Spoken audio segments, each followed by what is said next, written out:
Welcome back to another video. We're out here at Staten Island Airfield. It is a beautiful March morning.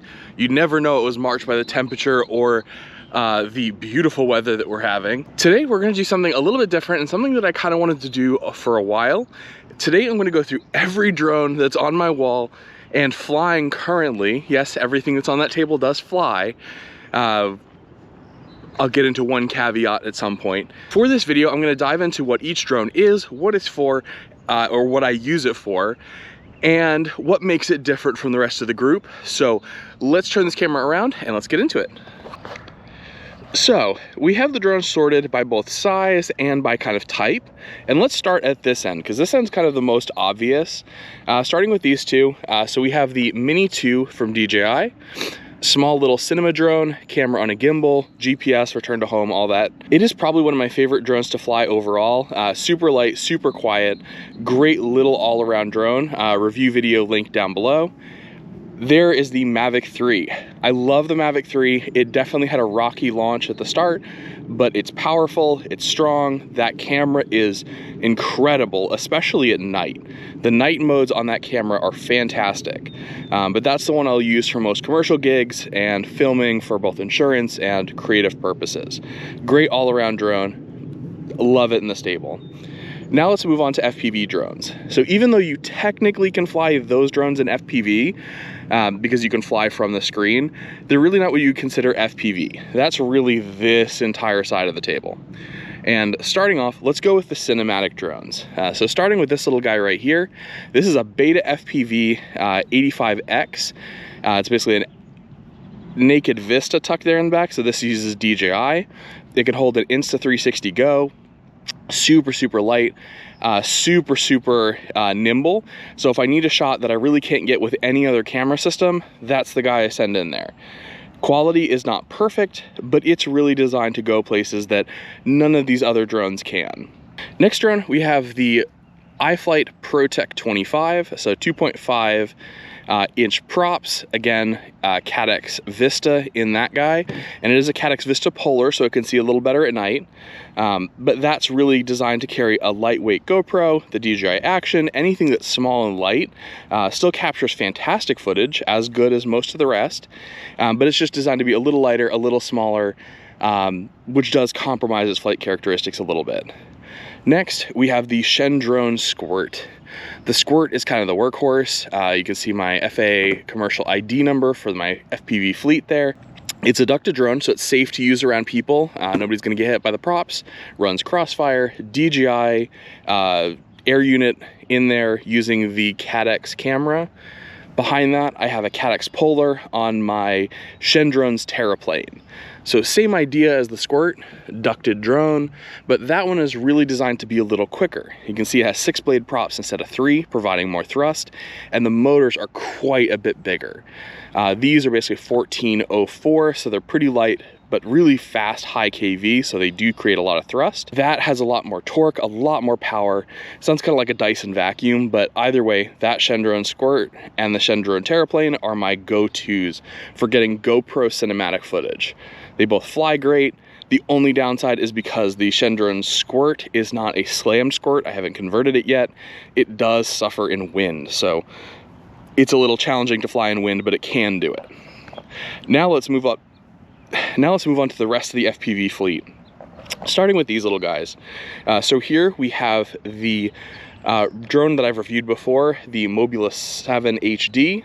So 75 millimeter motor post to motor post, and it runs a big camera up top, DVR board in between. Go see my video down below. Great little cinematic tool for fun, kind of fall flying inside of trees. It's great for that. We have a standard Mobula 7. I mean, what can I say? It's a standard Mobula 7, flies great. And then a Mobeetle 6. This guy is small, it's lightweight, it's fast, it's nimble. If you want a drone for just crashing around the house, I cannot recommend that Mobeetle enough. It is great. Next, we have these two 2-inch little kind of like race drones almost. They fly on analog, both run ELRS, and both are some of my favorite drones to fly almost on this table. They're super quiet, super lightweight, so I can fly them in places that I can't fly anything else. but they're both great little flyers. That's a custom built on a Star-Lord Jax 3D printing frame. Oh no, sorry, Rocket Race frame.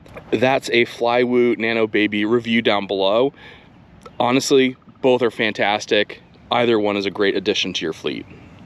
Behind the 2.5 inches, we have the Baby Nazgul 73 and the Baby Nazgul 65. Both of these guys are super tiny little freestyle quads. Both are running Crossfire, surprisingly. And if I'm looking to do some kind of like freestyle stuff in places, again, that I'm really not normally able to fly with something that's much bigger, those are great little analogs to get that flight in. I also carry them with me in my, I call it my quote-unquote winter FPV kit. But they allow me to fly in places like a park. Like flying in a kid's jungle gym is super, super fun with those guys. It's like you have a full-size freestyle park, except it's way, way tinier and way more accessible. So those guys are some of my favorite drones. All of the ones here are stored in that winter FPV kit, and so they're pretty much with me most of the time. There is currently one drone that's not on that table. I completely forgot to bring it out because it's currently being serviced, so it's in a bunch of different pieces. But the Tiny Trainer, insert video clip here of the Tiny Trainer, that one is currently not on the table. That is the only drone that I have at home that is flying that is not here today. Next, let's move on to these guys right here. And let's start out with the Baby 8 Pro. I've reviewed it before, kind of, when I was talking about a budget freestyle setup. Still a fantastic drone. I love it to death. It flies super well and it's super light, so it actually feels very floaty. So if you're learning to do tricks, it's a great little way to go. This guy right here actually has the parts that are out of the one that I'm going to talk about next, but it is a Caddx Vista tucked in a 2.5 inch little frame. It flies okay. But to be fair, its weight really is its worst enemy. It's pretty heavy for what it is because that Caddx Vista is not a light VTX. Behind it, we have the Driblet. This is now a rocket analog and Crossfire. You can see up top that TBS 69 with the Unify Pro as well as the TBS Crossfire protocol on it. Flies great, super, super quick. It's currently missing a prop. I didn't have one with me this morning, but it does fly, it rips, and I really liked that drone a lot more after switching it to analog. When it was flying on that digital system, it was just a little too porky to really be fun. It was a good kind of parking lot cruiser, but I have other drones that do that same thing. Actually, now that GEP-RC Smart 2.5 does the same thing. And I think it accomplishes it a little bit better than the Driblet did. On analog, that Driblet rips. Super, super fun. Great parking lot basher. Next, let's talk about the Oh My God 250. Oh My God 250, now running the O3 air unit. You can see it tucked there in the back. Acon, F7, all-in-one flight controller. What can I say? It's probably one of my favorite 5-inch non-freestyle drones. You can freestyle it. It is tough as nails, but I really like it for just going out, going for a quick cruise because it's quiet, discreet, uses a fairly light battery, and it doesn't need an action camera because the O3 air unit is up there. And yes, I am running those new O3 air unit plates, so it is very capable. No frame in view. As you can see, that camera sits super close to the front of the frame. Behind that, we have another drone that I've used on commercial gigs before, the Skylight. You can see my number down there below, running the Hypershot 1507.5s, and then a Caddx Nebula Pro up front on a DJI Vista air unit. So super capable drone, great for carrying a DJI Action or a lightweight GoPro, and kind of getting into places that some of the bigger drones can't, but still being quick enough to chase a car, or a motorcycle, or a skateboarder. Great capable drone. Behind that, I have one of my favorite digital bashers, the Emax Baby Hawk 2 HD. If you have an HD system and you want a fun 3-inch or 3.5-inch freestyle drone, that drone, just that drone. Out of the gate, it flies fantastic, super, super capable, and it's also not crazy priced, so it's actually a decent value. Down here, we've got my racing drone. So this is a 533 switchback, running, once again, TBS 69, but this one is the Tracer TBS 69. So inside of there, you have the Tracer, the Unify Pro, functions great. I love that 69 setup because it sits right there on top of the stack. So the build is super, super, super clean. And then again, you can see my FAA number on top because at a race, I always feel like I might be asked about that. So I just put it on there. Next, we got my Skyliner HD. So this one's still super functional. This is the one I flew in that farewell to the Skyliner frame. The thing that I was talking about in that video are these little bolts here that go through soft mounting. They've basically worn out, so there's a little bit of play in that, in those arms, which I'm not a super fan of. Behind that, I have my most beat of the Skyliner frames. This was basically the basher drone. You can see all of the damage on it. It is technically functional, so it does fly. I just need to put the original air unit back in because you can see that crazy scarring on the O3 camera. That O3 air unit is actually now over here. We'll get into that in a second. That is also the Rotor Riot solderless build. You can see those MR30 connectors all around. What can I say? I love that drone. It's probably still one of my favorites, and I'll definitely keep it around and flying. Next, we've got the Apex pair. So here, both Dead Cat Apex HDs. This one is running beta flight on a SpeedyBee V3 F7 flight controller and ESC stack, O3 air unit, steel motors, stout, I believe they're 2306. I may be wrong, but close enough. Back there we have its twin. That one is running the FetTech G4 stack, ESC 30. It was a 45 amp ESC, I think. I'm pretty sure. If not, there's a correction on the screen now. But 45 amp ESC, running the FetTech Alpha firmware again. I've switched back and forth between KISS Legacy and the FetTech Alpha. Currently liking that FetTech Alpha, but again, not 100% sold. It's really something that I can play around with outside of beta flight, because pretty much everything on this table runs beta flight except for that one, at least right now. Behind that, I have what I've nicknamed my practice drone. So this actually has the original air unit out of that Skyliner when I switched it to the O3. It's really designed to be as bashery as possible. You can see the motors are mismatched. It's suffered some damage. The back is real messed up. But it's really designed to be something that I go out, go real hard with, get my warm-up packs in, have maybe a crash or two that is just me warming up on the sticks. I just don't want to put one of the more expensive drones in harm's way like that, especially when a lot of these drones run O3 air units. Moving on to my Basher Demibot. As you can see, some battle scars on this guy, but it is held up fantastically. Super, super love this frame. It is very strong. Tuning on this thing was a dream because the stiffness is incredible. It has taken all of my punishment so far, and I'm just loving it to death. This is probably the drone I fly most, only possibly seconded by the freestyle drone from the kind of bigger FPV drone category. This one is one of my favorites to fly up at the proving grounds. Video down below or up in the title card for my most recent freestyle edit from there. Behind it, I have the twin Demibot, but this one kind of became a shelf queen.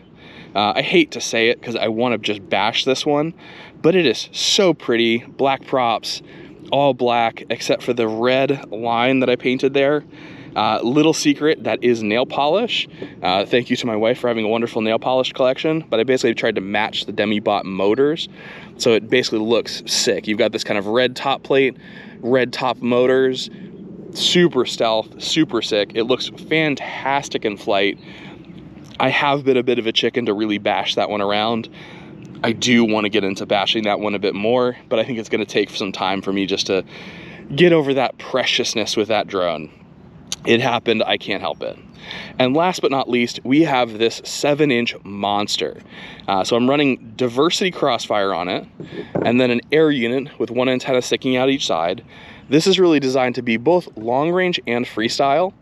It's the only one of my FPV drones that runs a GPS, and actually it's not on there right now, but this is also set up to run a time of flight sensor. So if I flip this over to run a different firmware called ArduPilot or iNav. It's set up to run and take advantage of all those features for like GPS return to home and positional movement and all the rest of the advanced flight features found in those firmwares. This is definitely running the biggest motors of the group. It's 2806.5 from iFlight, the Zings, running 7-inch HQ props. The thing is quick. It definitely scoots. This is one of the places that I've kind of tested out its flight capabilities, and it is very fast. Super capable. It freestyles like a really kind of big and heavy freestyle drone, like it has a lot of momentum and weight, but it still boogies. And it's probably one of my favorite ones to bust out, but the batteries are so much bigger. I rarely have them charged, and you need so much space to really get that thing going that it doesn't come out nearly as often as I wish it would.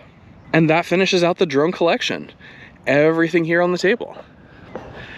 Everything that's on that table flies. Everything on that table I've really enjoyed. Pretty much if I have a drone that I haven't enjoyed, I have looked for ways to repurpose those parts. A bunch of those drones are using parts that were on previous frames or have changed from drone to drone, trying to find the ideal flight setup for each one of those airframes that I really enjoy. Obviously, given money no object, I would just continue to build drones until the cows come home. Almost all of those drones, with the exception of some of those whoops, are built by me. I have just this fascination with building. I do love soldering. It's one of my favorite parts of building an FPV drone. I really can't wait to figure out what my next build is gonna be, but right now, everything flies so good. I'm really enjoying flying everything that's on that table, so not really looking to change up anything at the moment. We'll see in the future. Maybe if I get a pair of HD goggles, it'll be worth it to build another race drone that runs on HG0, but we'll see. Time and money, obviously, are the limiting factors there. And again, I can't fly everything all the time, so I think this is kind of my max. I probably should pare down the collection a little bit, but what are you gonna do? As always, thank you for joining me in this video. Down below, Amazon affiliate links. They help me build more drones. It gives me a little kickback. It doesn't cost you anything. I do really appreciate the support for those that have used the links. As always, please leave in the comments, what do you think of my drone collection? Is it too much? Is there anything you want to see me build? Is there any other videos you want me to make?